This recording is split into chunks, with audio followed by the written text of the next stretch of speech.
Hi guys! Ngayong araw na ito, today is January 21, and now we are going to explore Batangas. Maghahanap tayo ng magagandang beach resort sa may bandang part ng Batangas. Sabi nila, maganda daw doon sa Calatagan. Brother Pakits, halika nga rito. Saan bang pinaka maganda? Hi guys. Ayan guys, yan si Pakito guys. Tingnan mo ang gwapo. Ayun, napakagwapo. Ito yung kaibigan. Maganda doon. Ito yung kaibigan ko na napakagwapo. Tanggalin mo yung face mask mo para naman. Tanggal mo. Wala naman tayong COVID dito eh. Wala. Ubo-ubo, sipon-sipon. Wala. Safe dito guys. So ngayon, Brother Pakits, saan tayo pupunta ngayon? Actually, yung tour guide natin guys, ito si Pakits. Si Pakits ang nakakaalam ng lahat. Di natin alam, pero si Pakits yung tour guide, magiging tour guide natin at saka yung asawa niyan si Aileen. So Brother Pakits, saan tayo pupunta ngayon? Ayun, napakagwapo. Ngayon, maghahanap tayo, marami sa tayo ngayon. Calatagan ba ya? Calatagan, Batangas. Ayan. So guys, let's explore beach resort in Calatagan sa may Batangas daw. Titingnan natin kung ano makikita natin. Actually, sabi naman daw nila, mga restricted daw yung mga pero titingnan lang natin kung makakadaan tayo, kung makakadaan tayo, much better. Pero kung di tayo makakadaan, iikot tayo ng ibang way. Maghahanap tayo ng ibang resort kung saan tayo po pwede. Actually, ngayong araw na ito, wala naman talaga naka-schedule. Ang schedule lang talaga ngayong araw na ito is to explore. Pwede nating explore ang buong Metro Manila or buong Luzon. Kung saan. Actually, pwede. Sabi mo, pupunta tayo doon sa, kung di na, doon sa resort ng kapatid mo? Sa Santa Ana. Yun, doon sa... tingnan. Kasi meron ding resort tong ating kaibigan na si Brother Pakits, yung kapatid niya. Saan nga yung resort ng kapatid mo? Sa Santa Ana, Cagayan. Sa Santa Ana, Cagayan. So, pwede tayo doon. 14 hours, Kaso nga lang, 14 hours. 14 hours ang biyahe natin ngayon doon. Kaya yan, wala naman problema. Ipa-full tank lang natin yung sasakyan natin para kung saan tayo abutin, walang problema.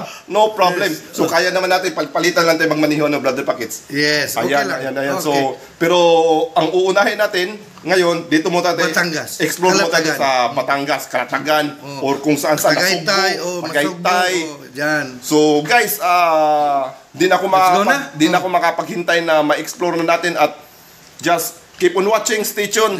Ipapakita namin sa inyo kung ano yung mga magagandang lugar, mga magagandang pasyalan, magagandang mga resort na pwede natin puntahan dito sa may part ng Batangas hanggang doon sa dulo sa may Calatagan.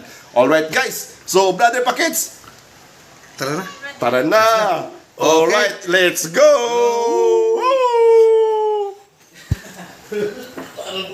Right guys, ready na tayong umalis. Pakits, nakasarado na lahat? Okay na po ba tayo dyan? Ayan guys, si Pakits, si Aileen, si Wilbert, at saka si Tio Boy, ang ating pinaka malakas. Pagka may mga tayo, pag may mga pulis, si Tio Boy lang ang natin.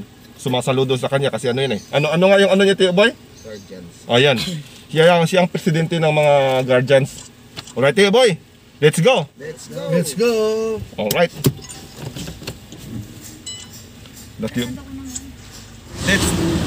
Let's check the time. Now the time is 12:55 ng tanghali. So, tingnan natin kung hanggang anong oras tayo.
Hi guys, ngayon medyo malapit na tayo sa may Kalatagan. So siguro mga 1 hour or wala na sigurong isang oras. Actually nandito na tayo sa may Kalatagan eh. Yan, no? Maganda yung mga daan nila dito. Kahit maliit pero malinis, green. Tsaka tingnan mo, may mga palay na sa gilid. Talagang parang nasa probinsya ka na talaga. Para kang nasa Di ko ma-imagine, para ako nasa province na nga province of Batangas. Oh, this is the province of Batangas. Ano to? Alright, Pakits, ano masasabi mo? Ano mo sa Pakits? Yeah, yo. So nice here. So, what nice boy? The nice and the ice cream is good. Okay, thank you. So pakita mo yung beauty paligid, honey. Nakita mo siya, no? Ayan, iyan ang mga nakikita natin dito. Ayan, nakikita na Kalabaw natin yung yan. bundok. Mga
Guys, nandito na tayo sa Calatagan.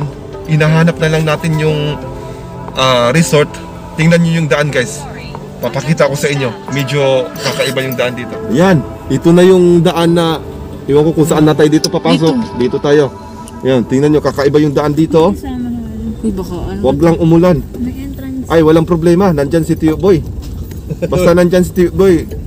Bakit parang bundok tayo? Parang bundok. Ay, destination is sa right. On the right. Sige, diretso na boy. Sige, diretso mo lang. Kakaiba to. Ano to? Dagat. Ano tong daan? Laki ng dagat. Dagat ba to? Ang ganda ng Boracay pa rin. Ngayon lang ako nakapunta ng Boracay. Ito, right. Joke, Ayan doon. sa kabila. joke lang kasi hindi pa ako nakakapunta ng Boracay. Ayun, oh. Ay, ano ba to dito? Tanong? Pwede magtanong? Nakita mo yung dagat? Tingnan mo, Ayun ayan oh. Hunas Kaso man. nga lang. Oo nga, hunas. Ay, ayun oh, nakikita ko ng dagat. Ayun oh. Saan? Ayun oh. Ayun. Ayan, dito. Ah. Ano bang meron dito? Ay, floating nga. Nasa baba. Nandun sa baba. Nakita ko, ano. Tingnan natin. Titignan na natin kung ano meron dito. Siguro swimming pool to gagawin. Or, ay, grabe naman swimming pool. Open na yun eh. Ayaw nga oh. Ihawan Ano mo? to sa baon. Seminar for tourists, boatmen. Tourism Broadliners. Ba't parang tayo lang? Ano meron dito? Nag-kiss and partition. May seminar na tayo, honey. Ipapark ko muna ito sa sakyan. Kunyari, titingnan lang. Tanong lang